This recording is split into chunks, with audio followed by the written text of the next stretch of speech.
somo gi kata kamana don wadhi it gazet mar 17 mar mondo mi wang'e ane machinglo manitiere it gazet mar 17 kanyo kapok watieko. Kwang'iyo machinglo makamana dwan wanene mondi achiel kachiel mar mondo mi nyako Ramogi Ajwang' nyiswa ni en to korka kore onyalo interprete e yo machalo nade kata pache chalo nade. Pache chal gi pach jagoro kose pache opogore gi pach jagoro makoro wanyalo mana neno achiel kachiel e wang' jowi kanyo. Kotudore kod machinglo makama nitiere ng'at machalo ni ene makoro oidho tractor moro to tractor makamana nanno koting'o machungwa to machungwa wang'e ni oyiengore e duond bura mane to ndike kanyo ni ODM Rescue Services. Kata kamano kumodhi rescue to chal nosewuore kose nago Cleophas kae iwach mane anguka naye ken anguka nayo mar Kenya Kwanza chacho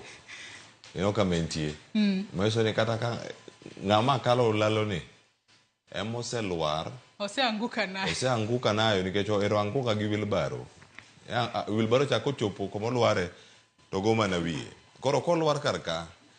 ODM Rescue Services ne biro ta daluwo daraja ma osekethre mokwongo lori to duong' lori peko ting'o machungwa kendo ng'ama nitie piny kanyo rwako kaunda to wang'eyo ng'ama rwako kaunda ng'ama nie lori ni rwako gudu to gudu ni gi kaka jagoro chore en ng'ama wang'eyo en ng'ama riembo gari ni mar ODM then ODM Rescue Services korka jandiko kata pach jandiko kata pach jagoro gima nitiere ka Joyce en ang'o ma ODM dhi omo kuom jo wilbaro ma oseluar e daraja motamo gi kadho to bingeni lori ne bondika ni we cross the bridge when we get there to idwa bridge ok kalre dong ose get there odong' mana matin to gi get there to ka gi get there to konyona ni kora kiane odhi anguka nayo nikech ka wilbaro ema oseluar Joyce lori ni dhi kalo gaps mowe kar kae mochomo ka Kenya Kwanza kocha koso dhi chalo nade we cross the bridge when we get there mago ODM Rescue Services jagoro otemo janeno be koro miwa pache gino moneno kar kanyo. Aya kata kamano tek kata obedo ni ODM temo mar mondo mi ores Kenya Kwanza to kuma giluwo ka gireso en kuma kata gin bende ginyalo ling'ore e bugo ma bende waneno ka nitiere kanyo ma wilbaro oselwar godo piny kendo weche owuo matamra gi nono. Cleophas mitantiere wach momako wang'i e gazeti mar Daily Nation kapok wang'iyo The Standard mana mapiyo kaito watiek nonro mar gazeti. Joyce wach mar dongo kundu bypass en thuolo machielo mar yao nikonowa kata bene ni gino ma osebedo kata ka wasomo kuonde mantiere tudruok mag yore makare mane it gazet mar 11 kamano iwacho kanyo ni tudruok mag yore makare kod weche mag wuoth gin weche go mabero kata nyalo ywayo joket mwandu kata ohala mondo mi obede yo makare en kinde ma jopiny nyalo yudo mano mar golo mwandu gi ka wuok e gweng' achiel kadhi kama chielo ma ok gikadho kata ok gitiyo gi seche mathoth ma aparo ni en achiel kuom gigo e apaya maromo kilomita 17 Joyce kilomita 17 en kumoro mabor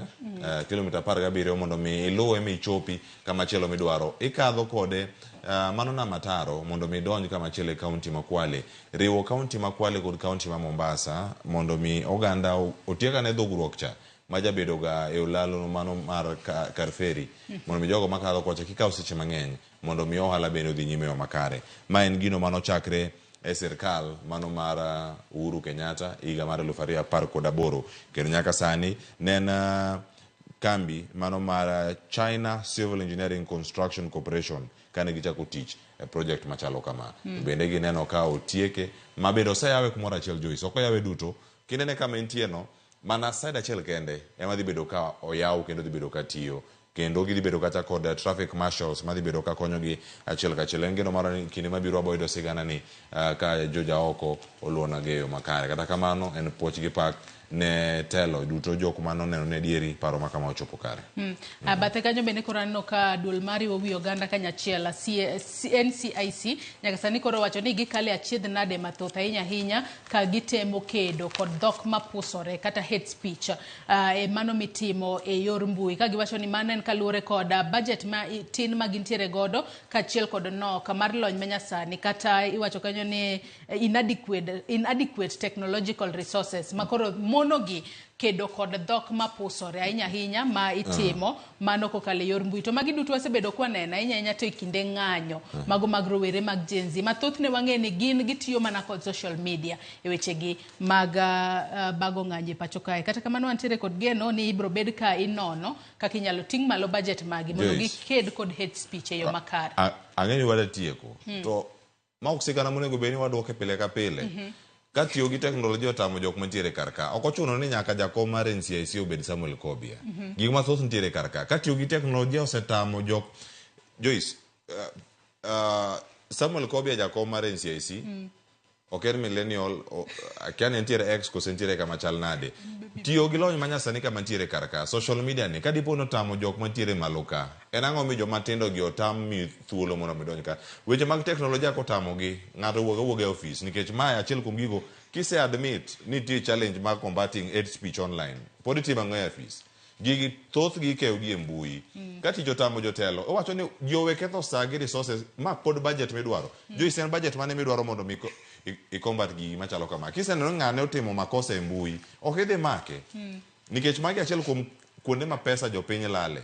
ka tich otamo ng'ato e docket momiye ok ni omedi budget no kata komedi ok tiende ni dhi medi bundles mondo idonj online e Twitter mondo imany ng'ama nowacho hate speech moro mantiere kanyo kata mondo mi kaw video evidence itene ng'ama onego bed ni tero ne magi weche moko manya bedo achiel kuom weche gi mawang'o e jopiny bende omenda idwaro ni omedi to ke kama itere malong'o midhi wacho ni odhi ko aneno kondika ni the admission paints a troubling picture of the agency struggling to cope with the evolving landscape of online hate speech. Nyaka sani bende wang'e ni gige teknolojia bende lokore kinde ka kinde monego bed ni wene joma tindo ni winjo gi mane Gen Z moko wacho kinde mane Ruto ntiere X-Space to catch a thief you set a thief iwacho ni mondo imak jakuo itiyo gi jakuo wadgi mondo minene kama entiere kisefwenyo ni Gen Z ema tie gi thuolo ni magi tiyo kod weche moko ma ok ni kare kata hate speech e mbui ok itie kod Gen Z wetegi mondo konyie wechegi man ka Gen Z gi ywago ni gionge tije apise magintiegi bende nitiere rowere manyalo konyogi koso en ga lony mane mimanyo mondo mi jok moko donje kata e kuku mag telo mago mag bede migepe kata bede sirkal mopogore opogore intie gi thuolo mar tiyo in gi jogi bende isumo paro kuomgi mokwongo ma en gimoro ma jabedo ni timore kata e migawo no ma ochune weche mag tudruok e kar NCIC ka bende giserango pach rowere ni gin to gitiyo kode yo machal nade bende gidhido thuolo mar donjo kata NCIC ka mondo giwach ni aya rowere kama e kaka giparo kama e kaka giwuoyo weche moko ntiere kata kode NCIC time moro ka Joyce noduogo wacho ni kiwacho wechegi kae gi ka iwacho ni kitiyo godo e kinde siasa iwacho ni mano isiayo Uganda kata ok en wach moro makare mano ne gi faulu magi yudo magi lando ni ma kitiyogo e kinde siasa kata e kinde magigi timre ok oyieni matimore mbui sani en ang'o mono gi luwogi achiel kachiel mondo mi girangi nikech jogi to thoth kama gintiere mbui ginyalo adapt yore machal nade mondo mi gichopi medo budget ok en solution medo budget en yo mar ketho omenda jopiny jogi nigi budget mimiyo gi ka higa e omenda ka omenda koro gin magiti gi budget gi yo makare nikech ok de wacho ni Joyce mana kaka asewacho cha combating hate speech online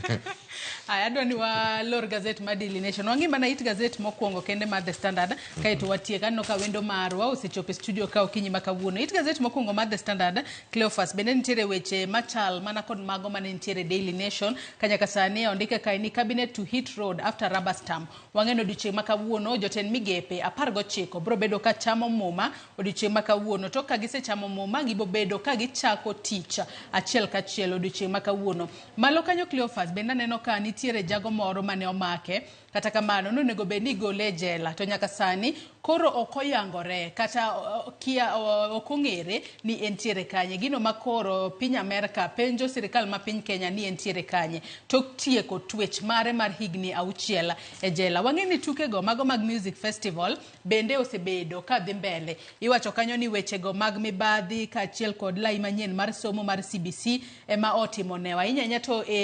kit were mopogore opogore mane jogo manodhi e piem makamago ne nyiso ne ginyiso jo Kenya mar mondo mi obede ong'ala manyime ahinya to e kedo kod wechego mag mibadhi e pacho ka Cleophas wach ni mogik ka watieko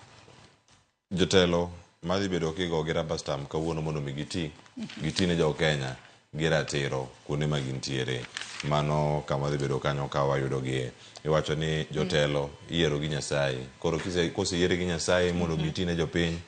tiye gi teko ni duto gi paro maler, ting'eni telo no mini ke jopiny. Tine jopiny kaka dwarore. Sa 3 okinyi ma kawuono wan kae mondo mwakele nyakwaro moge jwang' bende gigo matimore kar jot ma jatend piny Kenya kod kuonde mopogore opogore ma pacho ka kotenore mokwongo kod chamo mag jotend migepe kod ng'anyo ma ibuogo ni dhi bedo e kuonde mopogore opogore. Airo kamana inya Cleophas Oluoch kuom bedo koda e nonro mar gazet. Nyakwaro moge jwang' gazet mombori e kind The Standard kod Daily Nation inyalo dhi nyiewo tibedo piny isomo e yo makare. Yiena mar mondo mi akaw yo madundo gi sani bang'e taduogo kod twak mokwongo e chenro mar openj. Jopuonj obwogo ng'anyo makamago gichano time e yo machalo nade to koluongi e mesa gibiro bedo ka gidhi kose oyo. Twak makamano abo bedo godo kinyi makawuono achiel kachiel kod jagoro maduong'a mar Kupet mano Akelo Misori. Omiyo kik idhi mabor, imedo mana kete e Ramogi TV.